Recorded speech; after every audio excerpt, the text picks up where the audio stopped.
धन धन भाग ललनवा तू लिहल जनम हो।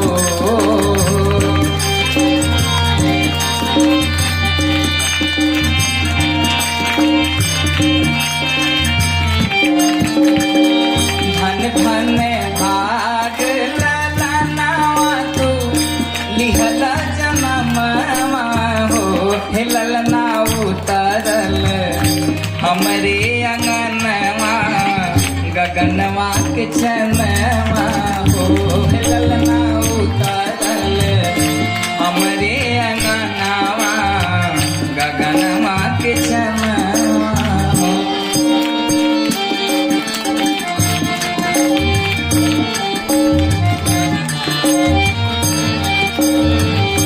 हे ललना उतरल हमरो अंगनवा गगनवा के चनवा हो। चनवा मतलब चांद।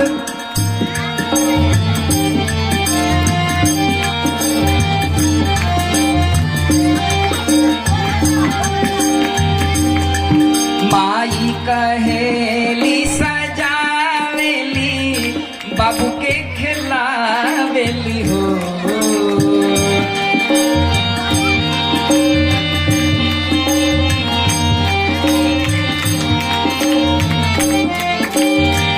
माई अकेले सजावेली बाबू के खिलावेली हो। बबुआ तोहरा के अचरा में भरी भरी सोहरवा सुनावेली हो। हे ललना तोहरा के अचरा में भरी भरी सोहरवा सुनावेली हो।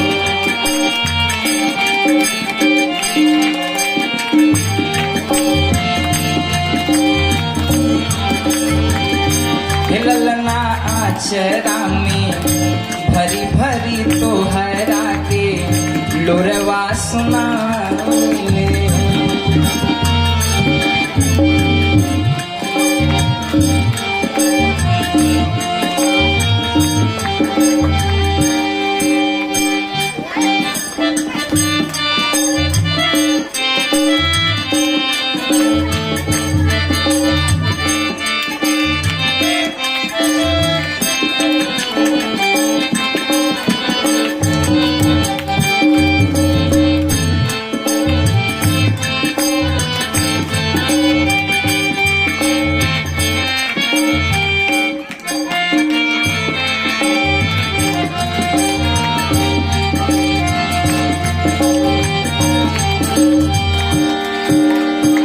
आजू के दिन तोहरे बाबूजी रहते अंगनवा हो।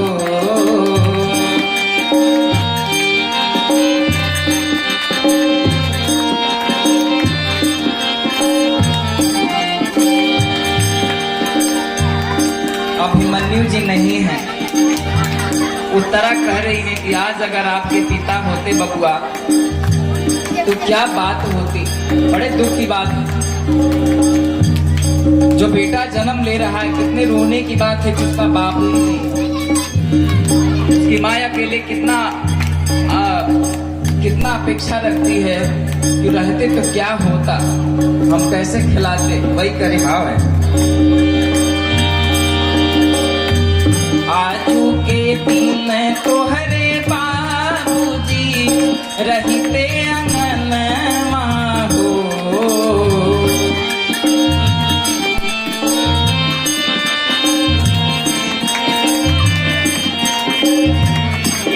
ललना बनी जैते स्वर्ग के जैसन घर संसरवा हो। ललना बनी जैते स्वर्ग के जैसन घर संसरवा हो।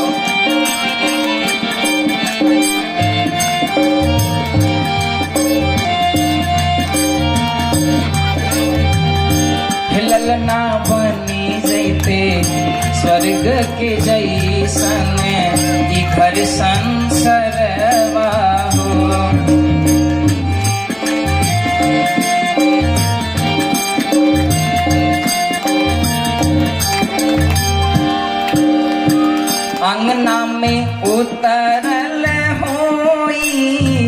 गगनवा के चनवा हो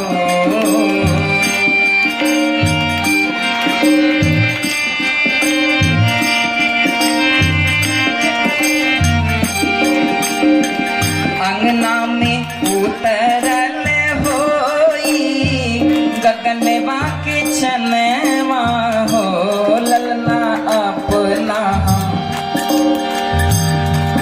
अपना गोदिया में कैसे खिलाई हम अपनो ललनवा हो ललना गोदिया में कैसे खिलाई हम अपनो ललनवा हो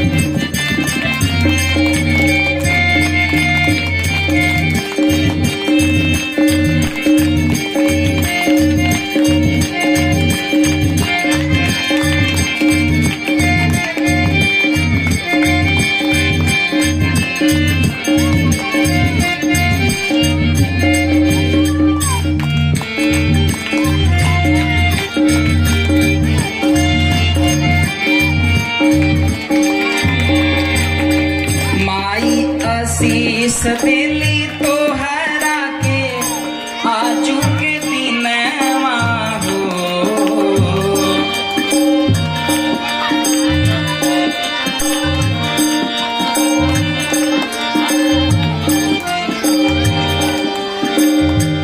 माई आशीष दिली तो हरा के आजू के दिनवा हो ललना बड़ होके करिहा उजागर कुल के तू नमवा हो ललना बड़ होके करिहा उजागर कुल के तू नमवा हो ललना बड़ होके करिहा उजागर कुल के तू नमवा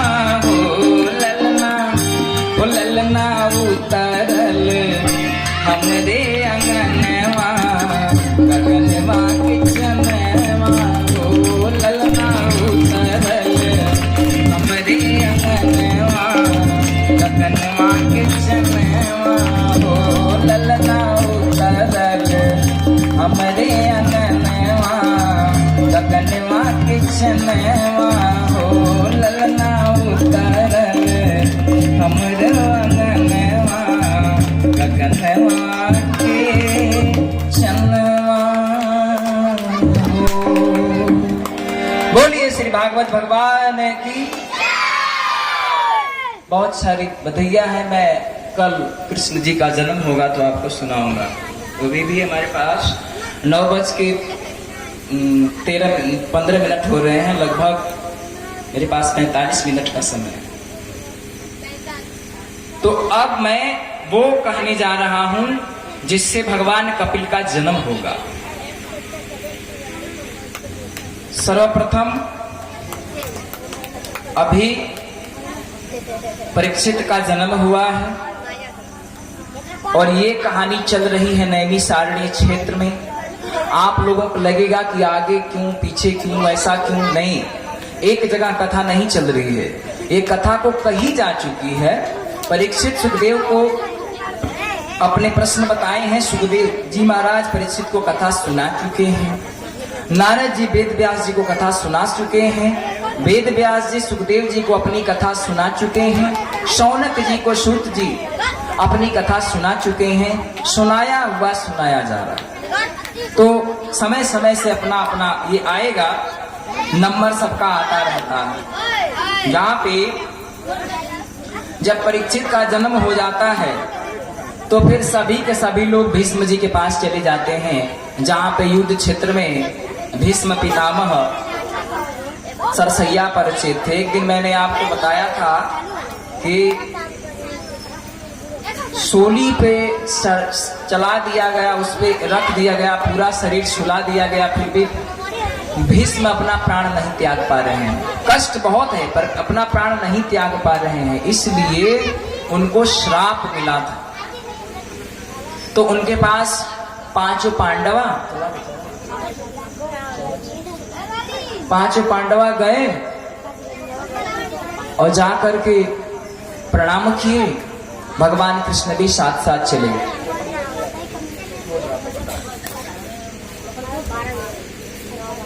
और जाकर के प्रणाम किए अर्जुन। तो भीष्म पितामह ऐसे सर लटकाए हुए थे, बोले कि जब बाणों से सुला दिया तूने तो तकिया भी तू ही दे दे।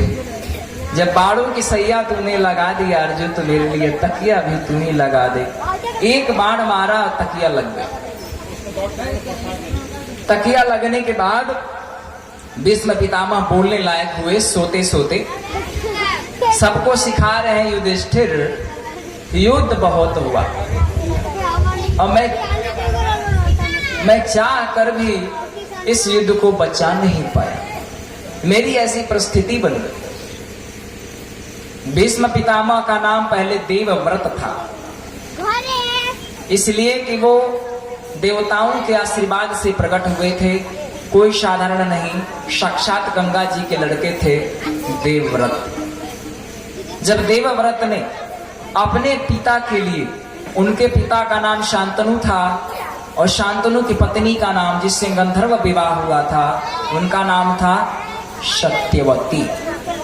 बाद में इन्हीं सत्यवती को सती हो जाने के बाद मत्स्य योदरी कहा गया। कोई कोई लोग मच्छोदरी कहते। तो ये दास राज की पुत्री थी, जो एक मछुआरा थे और व्यापारी थे, धंधे से। तो उनके प्रेम में शांतनु पड़ जाते हैं और पढ़ने के बाद उससे विवाह करना चाहते हैं। लेकिन दासी राज का ये केवल एक बहुत बड़ा बात था कि अगर एक शर्त है कि आप शादी तो कर लेंगे, लेकिन मेरा पौत्र यानी मेरी पुत्री का लड़का राज्य का उत्तराधिकारी होना चाहिए, दासराज ने बोला था। तो भीष्म ने कहा कि तो क्या हुआ, मैं इसके लिए भी तैयार। पहले तो वहां से शांतनु भाग आए और एकदम लगे दिन भर छटपटाने, मछली की तरह। जिस प्रकार पानी से बाहर निकाल दो तो छटपटाने लगती है, उसी प्रकार चैन नहीं है। क्यों? क्योंकि शादी करना चाहते थे, सत्यवती के मोह में पड़ गए थे। चैन नहीं है, परेशान है। देवव्रत गंगा पुत्र देख रहे हैं कि मेरा बाप इतना परेशान है, क्या बात है। तो सारथी जो था शांतनु का, उसे साइड से बुला करके पूछे कि बताओ हमारे पिता रोज कहाँ जाते हैं और वो क्यों परेशान है। वो कह रहा है मुझे क्षमा करिएगा, मैं नहीं बता सकता। बोले कि आपका मैं वंदन करता हूँ, नमन करता हूँ, आप ईमानदार हैं, वफादार हैं, आप पिता के साथ गद्दारी नहीं कर सकते, इसलिए मैं आपको बार बार प्रणाम करता हूँ। भीष्म जो देवव्रत थे वो बोले सारथी ने कहा आप क्यों पूछना चाहते हैं। बोला कि मेरे पिता को क्या दुख है वो मुझे बताएंगे नहीं, और जब तक मैं जानूंगा नहीं उसका समाधान नहीं होगा, इसलिए आप मुझे बताओ। बोले कि दासी राज की एक कन्या है, उन्हीं से मिलने जाते। बोले अच्छा, तो क्यों शादी क्यों नहीं होती। बोले कि उसके बाप ने शर्त रखा है कि उसका पौत्र ही राज्य का उत्तराधिकारी होगा शादी के बाद, इसलिए शादी नहीं कर रहे। आपको धोखा नहीं देना चाहते। बोले ये बात, चलो ठीक है। रात्रि उठ करके जब शांतनु सोए हुए हैं, भीष्म चले जाते हैं अपने सारथी को लेकर के सत्यवती के घर और बोलते हैं कि क्यों शादी क्यों नहीं हो सकती। बोले कि मेरी एक शर्त है। बोले क्या। बोले कि मेरे पौत्र ही राज्य का उत्तराधिकारी होंगे। बोले इसमें कोई बड़ी बात नहीं है। दोनों हाथ उठाए और बोल दिए कि आज से मैं आजीवन ब्रह्मचारी रहूंगा और ब्रह्मचारी रहते हुए इन पांडवों की, इन कौरव वंश की रक्षा करता रहूंगा। प्रण ले लिए। इस भीषण प्रतिज्ञा से पूरे आकाश में, पूरे ब्रह्मांड में खलबली मच गई, बिजली तड़कने लगी कि हाय ऐसा व्रत, ऐसा कठोर व्रत तो किसी ने नहीं लिया। वाह भीषण प्रतिज्ञा के कारण आज से तुम्हारा नाम भीष्म होगा। तो पहले देवव्रत नाम था और बाद में प्रतिज्ञा करने के बाद इनका नाम भीष्म हुआ। हाँ, तो वही भीष्म युद्ध के क्षेत्र में, मैदान में सरसैया पर अचेत है। सरसैया का मतलब भाले का सेज और उसके ऊपर भीष्म, और बातें कर रहे हैं, कह रहे हैं मैं चाहता तो युद्ध बचा सकता था, लेकिन परिणाम ही कुछ ऐसा था। मैं भविष्य देख रहा था, मैं इसलिए नहीं कुछ कहा। युधिष्ठिर तुम अपने धर्म में हमेशा सदैव खड़ा रहना, तुम धर्मवान होना, आज्ञा पालन करना। बोले जी पितामह। अर्जुन से कहा कि तुम अपने पद से कभी विचलित मत होना। बोले जी पितामह। भगवान कृष्ण ने कहा कन्हैया अब मुझे तुमसे अकेले में कुछ बात करनी है। बोले मैं अपनी पुत्री को तुम्हें देता हूँ। बोले अरे आपका तो विवाह ही नहीं हुआ है तो पुत्री कहाँ से आ गई। बोले पुत्री वो नहीं, मैं मेरी बुद्धि रूपी पुत्री, मेरे अंदर जो बुद्धि है वो उसको आपको सौंपता हूँ कि आप हमारी इस बुद्धि को ले लीजिए और पवित्र कर दीजिए कि आज से मेरा मन केवल आप में लगा रहे, आपकी भक्ति में लगा रहे और कुछ नहीं चाहिए। बस मेरा यही एक निवेदन है कि आपके सामने मैं प्राण त्याग दूं, आपके सामने मैं जीवन का अंत करूं।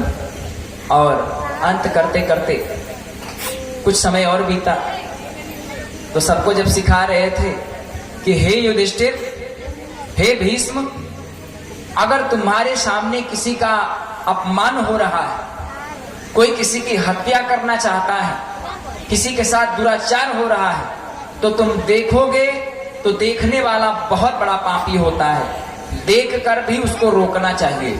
अगर तुम नहीं रोकते हो तो उससे बड़ा पापी कोई नहीं है। द्रौपदी ऐसे घूंघट करके हंसने लगी, हंस रही है मुंह बंद करके। बोले अरे बेटा तूने हंसा क्यों।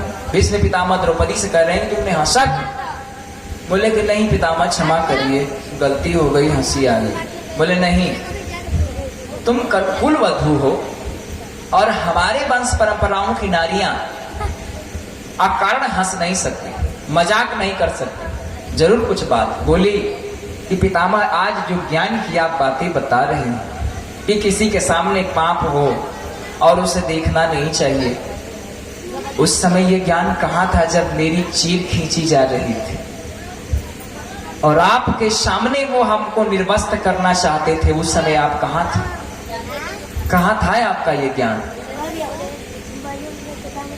और जब मैंने पूछा कि एक रानी को नीलाम करने का अधिकारी कोई नहीं है, भले ही वो मेरे पति ही क्यों न हो, ये कहाँ का नियम है, तब आपने कुछ नहीं सुना था और सुनते हुए भी हम देखा कर दिया था। मैंने ये कहा कि जुए में अपनी वस्तु हार गए हैं, नारी कोई वस्तु है जो उसे हारा जाता है, तब भी आपने उसका काट किया था। आपका उस समय ज्ञान कहाँ था। ये पीड़ा भीष्म सह नहीं पाए, ये कटु वचन उनको बहुत बड़ा बाण लगा और रोने लगे, रोते रोते अपना प्राण त्याग। वास्तव में हमसे कष्ट, हमसे दुख, हमसे पाप हुआ है, जघन्य पाप हुआ, मैं भी कुछ नहीं कर पाया। काल बड़ा बलवान है, सबको नाश नचाता। भीष्म और पांडु पुत्र भी मांगते घर घर बिछा जाए। आइए एक भजन के माध्यम से आपको ये बात समझाता हूं।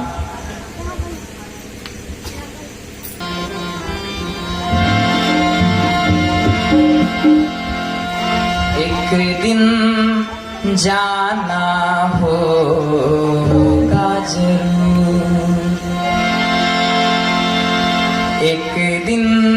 जाना होगा जरूर, एक दिन जाना होगा जरूर।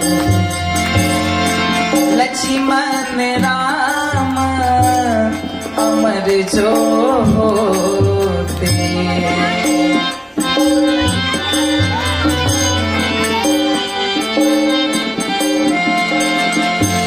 लक्ष्मण राम अमर जो होते, रहते हाल जरूर।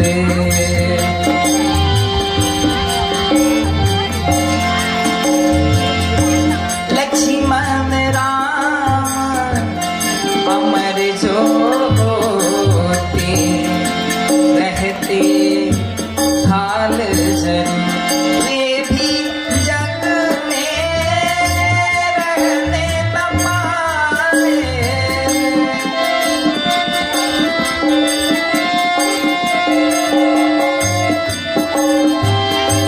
वे भी जग में रहने न पाए, समझ चेत अनुकूल हो, एक दिन जाना होगा जरूर, एक दिन जाना होगा जरूर।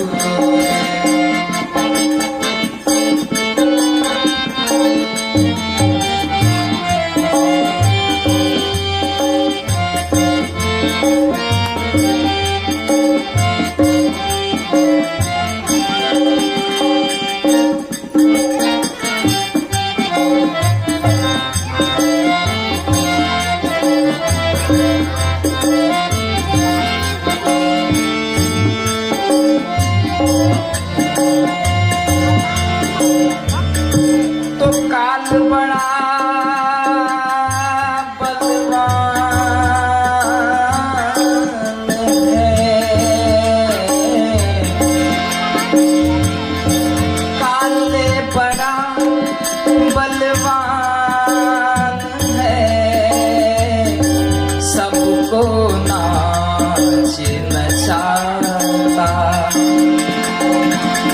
इसीलिए पांडुपुत्र भी मांगते घर घर भेजा जाए। जब वनवास हुआ था पांडवों का, उस समय की बात, तो 14 पाका फूट था, मंदिर मझार नगार, खिड़की खिड़की पाहरू गजबंदार दरबार।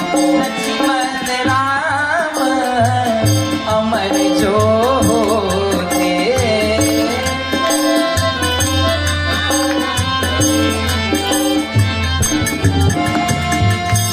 लक्ष्मण राम अमर जो होते, रहते हाल जरूर। ये भी जग में रहने न पाए, समझ चेत अनुकूल हो, एक दिन जाना होगा जरूर, एक दिन जाना होगा जरूर।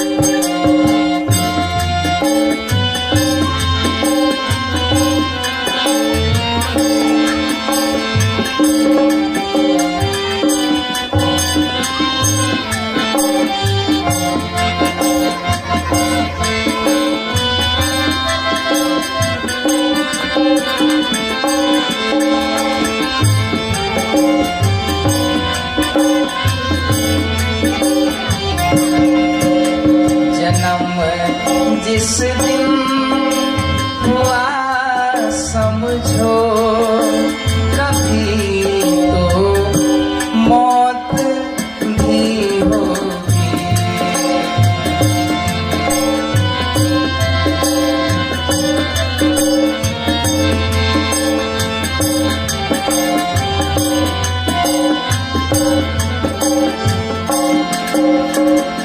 सुबह होने से पहले तय, सुबह होने से पहले तय है, आगे रात भी होगी। जन्म जिस दिन हुआ समझो, कभी तो मौत भी हो।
होने पर हाँ वो डोली फिर उठेगी, वो डोली फिर उठेगी, आखिरी बारात भी होगी। वो डोली फिर उठेगी, आखिरी बारात भी होगी।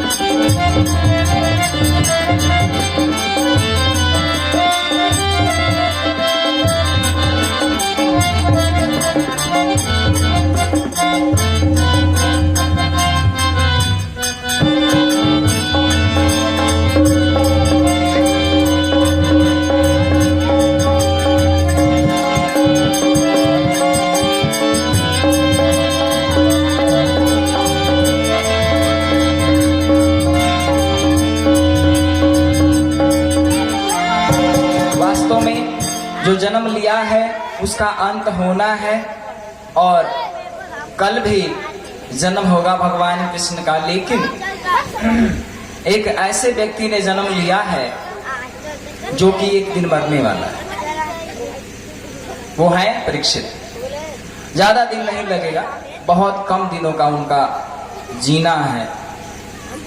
कुछ समय तक राज किए, भीष्म जी के प्राण त्याग करने के बाद जब सब लोग अपने अपने जगह पे गए और भगवान कृष्ण जब द्वारका धाम गए लौट करके, विदुरानी के घर जाते हैं और उधर दुर्योधन पूरी तरह से भगवान कृष्ण का स्वागत करने के लिए तैयार थे, और उनके नगर होते हुए भगवान गए थे उसका निमंत्रण स्वीकार करते हुए बीच रास्ते। ये बात बहुत पहले की है, मरने से पहले की है, महाभारत से पहले।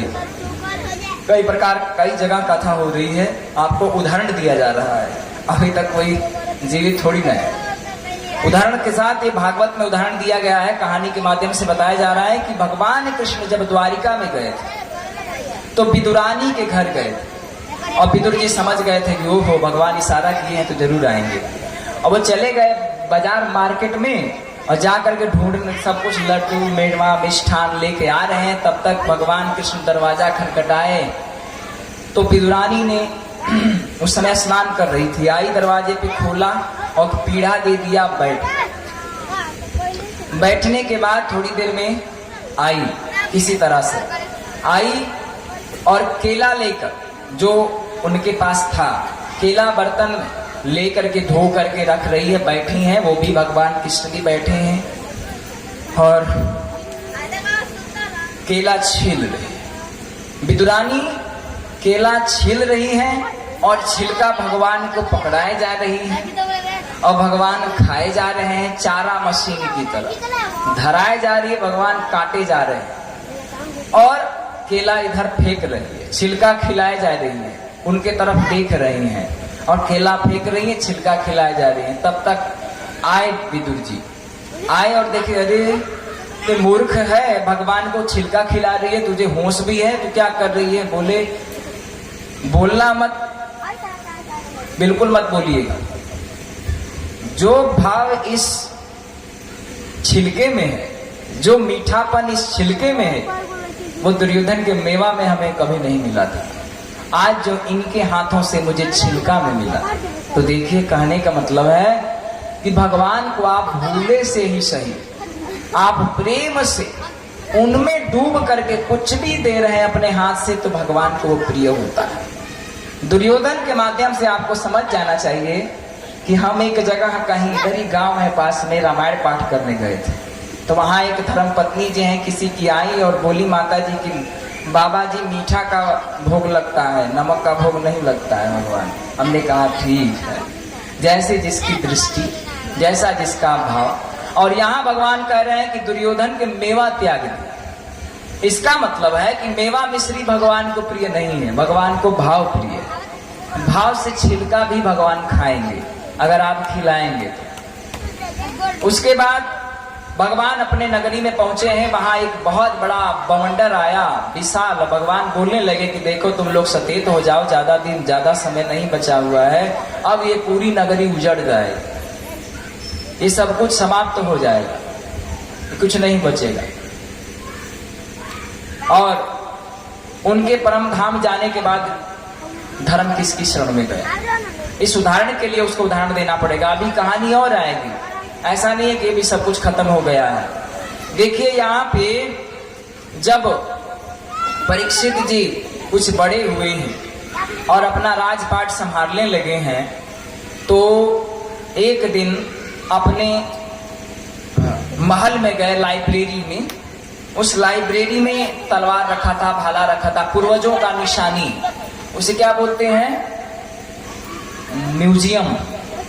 म्यूजियम में सब कुछ सजा के रखा जाता है, उसमें हर चीज मिलेगा, पुराना से पुराना। अभी भी आप शिरडी में चले जाइए, साईं बाबा के पास जो कुर्ता होता था वो वहां रखा हुआ है, उनका खप्पर भी रखा हुआ है। मैं देखा तो मुझे विश्वास नहीं हो रहा था, लेकिन कहने वाले कह रहे थे।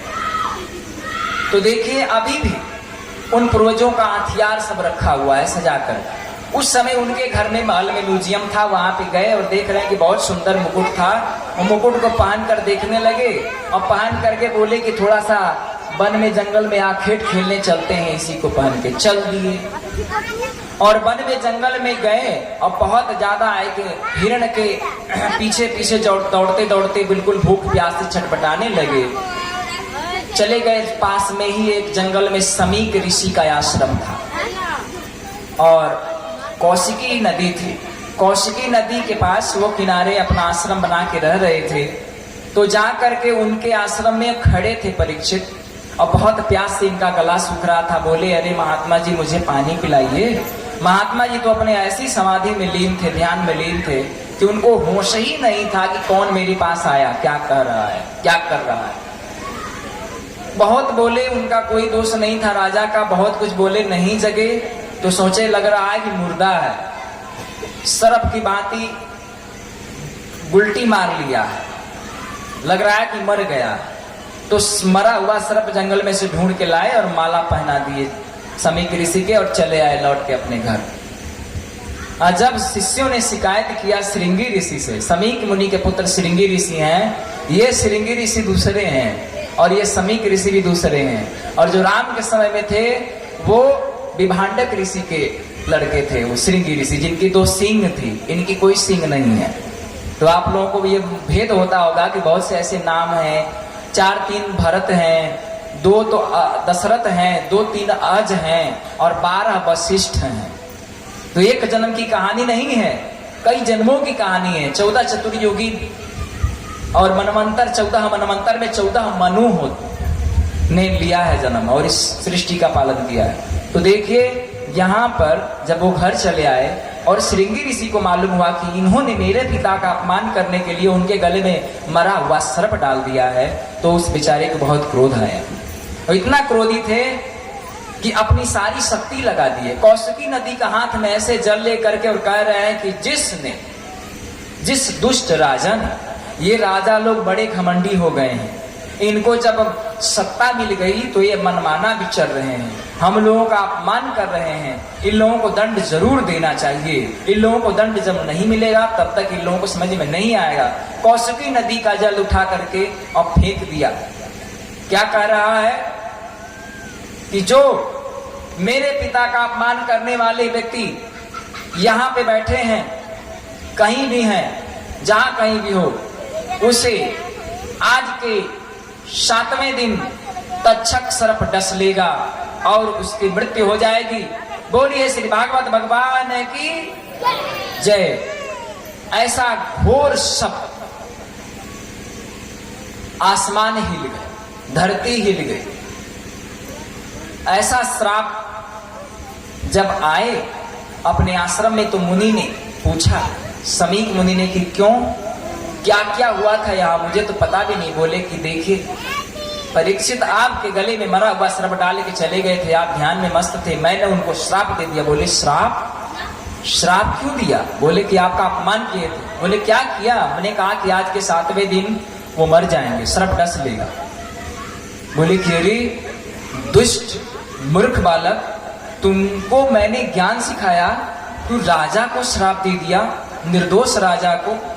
राजा ना होगा तो हमारे ऊपर दुष्टों का आक्रमण हो जाएगा, दूसरे राजा लोग आकर के हमारा राज्य पे आक्रमण कर देंगे, हमारे इस राज्य को लूट लेंगे और हम लोगों को त्राही मच जाएगी, सताएंगे, मारेंगे, हम लोग साधना नहीं कर पाएंगे, निशाचर लोग घेर लेंगे।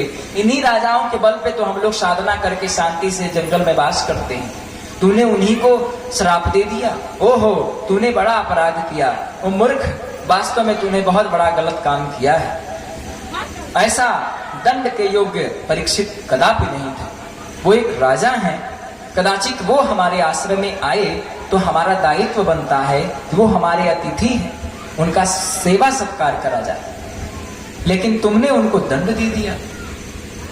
चले गए और अपने एक शिष्य को भेजे परीक्षित के यहाँ और बोले कि मेरे पुत्र ने आपको जो श्राप दे दिया है वो निष्फल तो नहीं हो सकता, मेरी यही प्रार्थना है कि आप आज से भगवान का भजन सब कुछ छोड़ करके चालू कर दीजिए, वही सब कुछ है, गोविंद का नाम जपिए और इस दुनिया में कुछ भी नहीं है, ये समझ लीजिए कि बिल्कुल मगन रहना है, ना कुछ लेना ना देना।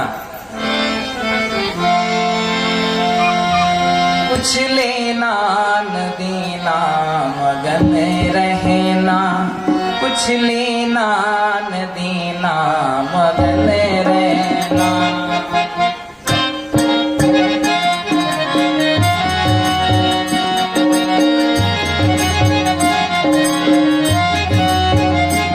कुछ लेना न देना, मगन रहना, कुछ लेना न देना, मगन रहना।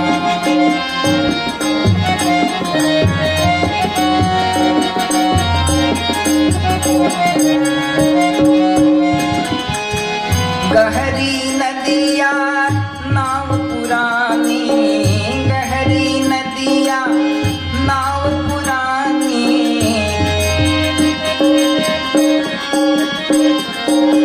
केवटिया से मिले रहना। केवट कौन है? सदगुरु, वो हमें इस संसार से पार करेगा। केवटिया से मिले रहना, कुछ लेना न देना, मगन रहना, कुछ लेना न देना, मगन रहना।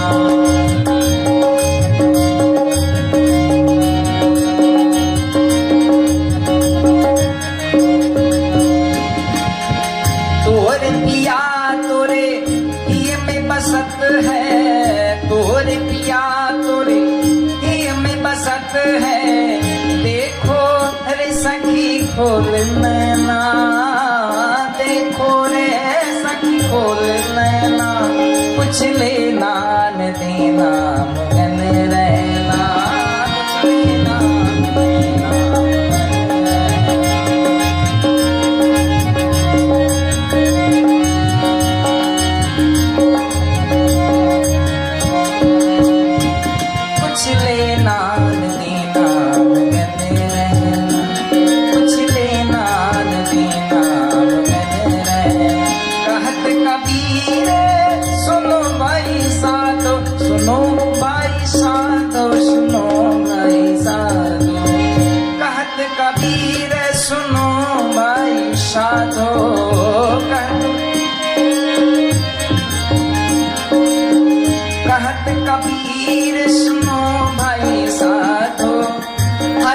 सुमिरन में मगन रहना, हरि सुमिरन में मगन रहना, कुछ लेना न देना मगन रहना, कुछ लेना न देना मगन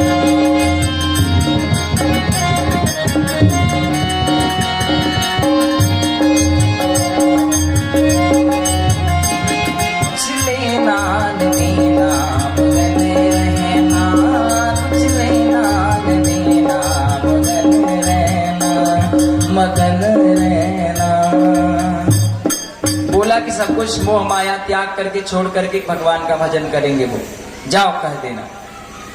जब आया सेवक और शिष्य उनको अपनी कहानी बताया कि ऐसी ऐसी बात है, आज के 7वें दिन आपकी मृत्यु हो जाएगी और आपको तक्षक सर्प डस लेगा, श्रृंगी ऋषि ने आपको श्राप दिया है। बड़ी खुश हुए, बड़ी खुश हुए परीक्षित। उनको एक अनुभव मिल गया। आज तक अपनी मृत्यु का समाचार सुन करके कोई सुखी नहीं हुआ, लेकिन परीक्षित ऐसे व्यक्ति हैं जो खुश हो गए कि भला हमको मौत में आएगी। वो बोले कि मैं नाराज हूं इसलिए कि श्रृंगी ऋषि ने मुझे श्राप तो दिया है, लेकिन बहुत दिन बाद मैं चाहता था कि आज ही मेरी मृत्यु हो जाती, क्योंकि मैं जब घर आया था ऋषि का अपमान करके, तो मैं जैसे ही मुकुट उतारा मुझे समझ में आया कि मैंने एक ऋषि का अपमान कर दिया। मैं उसी दुख से चिंतित था और अभी अभी सूचना भी मिल गई कि मुझे 7वें दिन मरना है। कोई दोष नहीं। दौड़े दौड़े गए अपनी पत्नी के पास, इरावती शायद कुछ ऐसा नाम था। अपनी पत्नी के पास गए और कह रहे हैं कि सुनती हो, मैं छाती पे हाथ ठोक करके कह रहा हूं कि जो मैं बात कहने जा रहा हूं आज तक कोई ना सुना होगा ना कहा होगा। आज तक किसी ने नहीं जाना है कि मेरी मृत्यु कब होगी। पूरे शास्त्रों में प्रमाण है कि कोई नहीं जानता है कि मेरी मृत्यु कब होगी। मेरी मृत्यु कब होगी ये कोई नहीं जानता, लेकिन मैं बता सकता हूं आज के 7वें दिन मेरी मृत्यु हो जाएगी। 7 दिन से पहले मुझे कोई मार नहीं सकता है, ये मैं गारंटी के साथ कहता हूं। इतना बड़ा आश्चर्य सुन करके वो बिल्कुल दुखी नहीं हुए, खुश हो गए और सब कुछ छोड़ छाड़ करके बुलाओ हमारे पुत्र जन्मेजय को बुलाओ। जन्मेजय को बुलाया गया। आया, बोले आज से बेटा तुम इस नगरी का देखभाल करना, इसका उत्तराधिकारी तुम हो, राज संभालो और मुझे भजन करना है। अब जितना दिन बचा है मुझे भजन करना है। राजगद्दी हो गई, राज तिलक हो गया। जन्मेजय को राजगद्दी सौंप कर सरस्वती नदी के तट पर परीक्षित जी अनशन व्रत कि आज से मैं न खाऊंगा न पीऊंगा ना घर जाऊंगा, ना किसी की बात सुनूंगा, ना किसी से बोलूंगा, ना किसी का कहना मानूंगा, केवल भगवान का नाम जपूंगा। इसे कहते हैं अनशन व्रत। जैसे कोई आजकल चक्का जाम कर लेते हैं, वही कर लिए थे कि मैं किसी से नहीं बात करूंगा, केवल भगवान का भजन करूंगा। बड़ी अच्छी बात है कि वहां पे जब परीक्षित जी बैठे हैं तो सभी लोग आए। परीक्षित उस मुकुट को पहन लिए थे, उनका दिमाग घूम गया था। उस मुकुट के बारे में मैं बताता हूं, कैसे हुआ, क्या हुआ, कैसे कलयुग ने उनको दिखाई दिया, कैसे उनके ऊपर दुराचार किया। यहाँ पे एक कहानी आती है कि एक समय वो अपने कच्छ में गए और मुकुट पहन करके वहां पे चले गए थे। कहाँ? समीक ऋषि के आश्रम में, जो अभी आपने सुना। वो मुकुट किसका था? महान पापी का मुकुट था, जरासंध का मुकुट था, जिसे पूर्वजों ने मार के रखा था। उसी को पहन लिया, उसकी बुद्धि खराब हो गई। और परीक्षित जी देख रहे हैं रात्रि के समय अपने कैंप से निकलकर देख रहे हैं कि 4 पैर का बैल एक पैर पे खड़ा है और उसके साथ एक गैया दुखियारी दीन रो रही है। बैठी हुई है और परेशान है, दोनों आपस में बात कर रहे हैं। क्या कह रहे हैं इस बात को परीक्षित सुन रहे, क्योंकि उनको विद्या थी कि वो जीवों की भाषा समझ सकते थे। तो वो धीरे धीरे सुन रहे थे। कह अरे वो देख रहे थे कि एक शूद्र राजा का भेष बनाकर इन बैलों को मार करके गायों को कष्ट दे रहा है, मार रहा है। वो लोग परेशान थे और वो मार रहा है। बोले अरे तू शूद्र, इतना बदमाश, मेरे राज्य के लोगों को तू दंड दे रहा है, तू अनाधिकारी होकर के मेरे राज्य के पशुओं को दंड दे रहा है, प्राणियों को दंड दे रहा है, धिक्कार है तुझे, मैं तुझे मार डालूंगा। ऐसा जब भीषण प्रण किया तो वो व्यक्ति चरण में गिर गया और लगा क्षमा प्रार्थना करने। इससे पहले परीक्षित ने धर्म से पूछा कि कहो बैल देवता आप कौन हो, आप हमसे क्यों नहीं कहते, क्या बात है, क्यों आप दुखी हो, क्यों दुखी हो आप माता, आप क्यों दुखी हो, अवश्य ही आप कोई देवी हैं। तो उन्होंने कहा कि मैं पृथ्वी हूं और मैं धर्म हूं, मेरे 4 पैर थे, शौच, तप, दया और दान। अब कलयुग में केवल एक सत्य, शौच, तप, सत्य और दान, ये 4 चरण थे। अब कलयुग में केवल एक चरण बचा हुआ है। कलयुग ने तीनों को काट दिया है, मार दिया है, और 4था पैर भी जा रहा था काटने। तो परीक्षित देख लिए और उसे रोक दिए। कह रहे थे आप अवश्य कोई हैं। बोले कि नहीं, मेरे 3 पैर थे, अब वो खत्म हो गए हैं। कलयुग में अब ना सोच है, ना तप है, ना कोई शुद्धि से रहता है, कोई किसी भी तरह खा लेता है, पी लेता है, कहीं भी सो लेता है, कहीं भी रह लेता है, ना कोई दान करता है, ना पुण्य करता है, ना कोई तपस्या करता है। अब सत्य केवल रह गया है। इसी सत्य पर ये पूरी पृथ्वी टिकी हुई है और कुछ नहीं है। तो वो भी चरण काट देना चाहता है कलयुग, सत्य भी खत्म कर देना चाहता है। निकाले तलवार, बोले आज इसका मैं दमन ही करके रहूंगा और आज इसको मार डालूंगा। गए तलवार निकाले तो चरणों में गिर पड़ा कलयुग और कहा कि मुझे मत मारिए। जैसे ही चरणों में गिरा, दयालु हो गए परीक्षित, क्योंकि उन्होंने यही सीखा था अपने जीवन में। क्या सीखा था? यही सीखा था कि अगर कोई शरण में आ गया तो उसको छोड़ देना चाहिए, ये धर्म कहता है। पहले परीक्षित ज्ञानी नहीं थे। पहले परीक्षित को ज्ञान बस इतना ही था कि सब प्रकार से ब्राह्मणों को न सताना, किसी को न मारना, किसी के ऊपर दया करना, यही धर्म है। वो ये नहीं जानते थे कि धर्म क्या है, इसलिए भूल कर बैठे, उसको छोड़ दिए, कलयुग को मारे नहीं।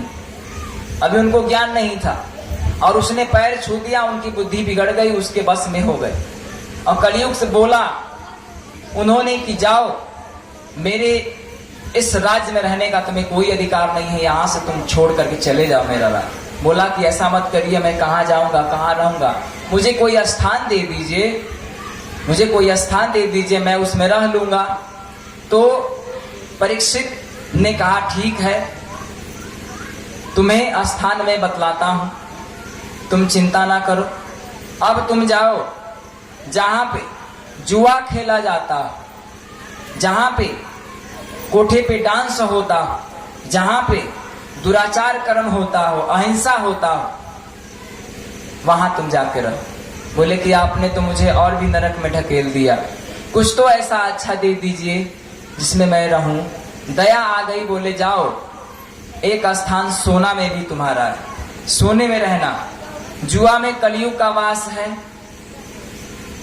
जुआ में कलयुग का वास है और राजा परीक्षित जुआ खेलते नहीं, इसलिए कलयुग उन पे आक्रमण नहीं कर सकता। दूसरी बात, सुरापान, सुरापान मतलब मदिरा, इसका पान राजा परीक्षित करते नहीं, इसलिए उनको वो ठग नहीं सकता दारू पिला के कलयुग। तीसरी बात कि पर स्त्री का गमन, उल्टा स्त्री का गमन, अपने स्त्री को छोड़ के दूसरे स्त्री के संगत में रहना, ये काम भी परीक्षित नहीं कर सकते। चौथी बात कि हिंसा नहीं करना है, ये हिंसा भी नहीं करते, तो अब इनके ऊपर आक्रमण करना मुश्किल है। कुछ और दिमाग लगाता हूँ। बोले कि कुछ तो ऐसा अच्छा स्थान दे दीजिए। बोले जाओ, एक स्थान तुम्हें स्वर्ण में देता हूँ, सोना में। वही 5वां स्थान सोना, वही सोने का मुकुट। उसमें प्रवेश होकर के कलयुग ने उनकी बुद्धि को भ्रष्ट कर दिया। कल मैं बता रहा था कि जो उसमें लिखा हुआ है इसी भागवत में कि कथावाचक लोग बाद में कह देते हैं कि सोने का सिंहासन बनवा करके और कथावाचक को देना चाहिए बाद में विदाई के समय, सोने का मुकुट सिंहासन। और यहाँ लिखा गया है कि सोने को पा करके उनकी बुद्धि भ्रष्ट हो गई और उसी सोने में प्रवेश करके कलयुग उनकी बुद्धि बिगाड़ दिया और इसी समीक के आश्रम में गए और उनका अपमान किया, उन्हें दंड मिला, श्राप मिला। अब उनकी रक्षा के लिए धन्वंतरी वैद्य चले हैं। अब कल इस कथा को मैं यहाँ से चालू करूंगा कि परीक्षित की मुक्ति कैसे हुई और उन्होंने 7 प्रश्न किए हैं सुखदेव जी से। और कौन सा प्रश्न किए हैं, आज समय नहीं बचा कि मैं कदरम जी का विवाह करा सकूं। कल मैं इनका 7 प्रश्न रखने के बाद कदरम जी का विवाह कराऊंगा और भगवान कृष्ण का जन्मोत्सव पे मेन प्रकाश रहेगा हमारा कि भगवान कृष्ण का जन्मोत्सव, और कथा आगे बढ़ेगी।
मधुसूदन की आरती पापियों को पाप से है। श्री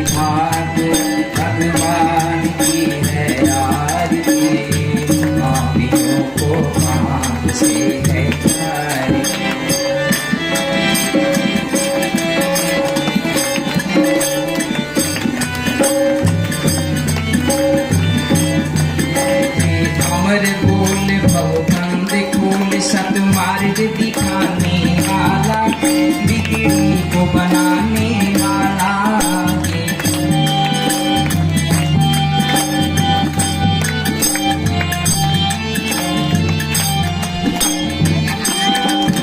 ये अमर बोल भवबंद खोल सत मार्ग दिखाने वाला बिगड़ी को बनाने वाला श्री राम यही घनश्याम यही श्री राम यही घनश्याम यही प्रभु जग के मंगल की आरती पापियों को पाप से है आरती। श्री भागवत भगवान की है आरती पापियों को पाप से है आरती। श्री भगवान की है आरती पापियों को पाप से है आरती। श्री भगवान की है आरती पापियों को पाप से है आरती। बोलिए श्री भागवत भगवान की, आनंद कंद भगवान की, आनंद जो करने वाला है उस भगवान की, मंगल कर्ण भगवान की, परम पिता परमेश्वर की, आदि पिता पुरुषोत्तम की, भगवान श्री राम की, भगवान शंकर की, भगवान परब्रह्म परमेश्वर की, भक्त भगवान की, भक्त वत्सल भगवान की, जगत की, भक्त की, आज की आनंद की, हर हर महादेव।